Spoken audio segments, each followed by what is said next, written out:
Right now, more and more Americans are facing a serious challenge. They simply can't afford to pay rent. Many full-time workers still don't make enough to cover the cost of a one-bedroom apartment. It's a tough and even frightening situation. But instead of ending up homeless or living in a tent, a growing number of people are finding creative alternatives to traditional housing and saving money in the process. Today, I'm going to break down two major trends people are turning to as a way to cope with the rising cost of living.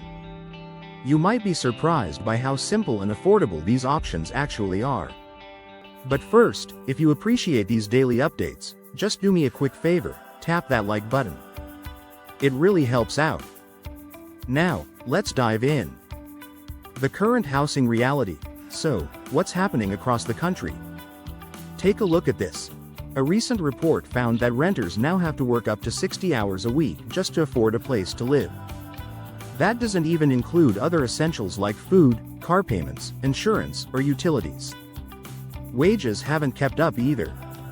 The federal minimum wage is still $7.25 per hour. And across the US, minimum wage workers can't even afford a basic one-bedroom apartment. This data originally came out in late October, and since then, things have only gotten worse. What people are doing instead, as a result, people are making tough decisions. Some are moving back in with parents or sharing apartments with multiple roommates just to make rent manageable. I know people personally who live in two-bedroom apartments with 3 or 4 people. It's the only way they can stay in the city and still pay the bills. But here's where it gets really interesting. You've probably seen listings where landlords ask for $2,000 per month in rent, and they expect tenants to make 3 times that amount in income, meaning $6,000 per month or $72,000 per year. But the average American salary is around $55,000 to $60,000 a year.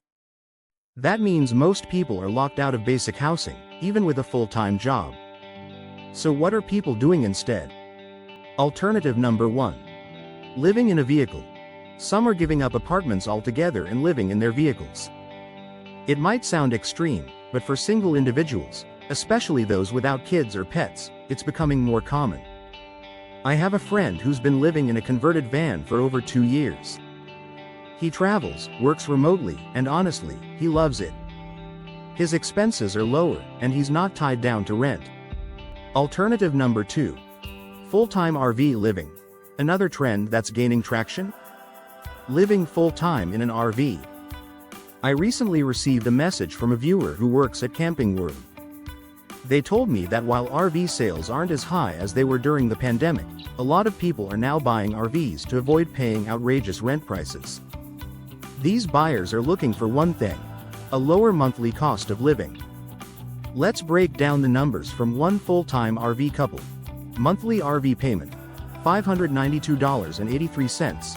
Financed with approximately 8% interest. Annual insurance cost, $1,089 per year or $90 per month. RV lot rent, $700 per month, includes water, sewer, and Wi-Fi. Electricity, around $60 per month. Propane, for heating, stove, water, $72 per month. Optional Starlink Wi-Fi plan, $80 per month. Total monthly cost, excluding vehicle, $1,653.58. Compare that to the average rent in many cities, and it's clear why people are choosing this lifestyle.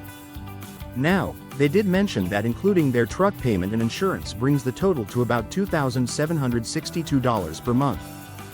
But that's where others are finding clever solutions. For instance, one RV owner I know just rents a truck from Home Depot when he needs to move. It costs around $20, and that's it. Why this matters? This might not be for everyone, but in today's economy, finding alternative housing options is crucial for financial survival.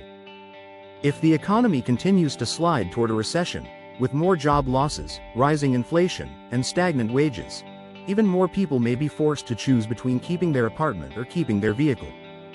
So, full-time RV or van living might actually be a smart financial move for those who can make it work.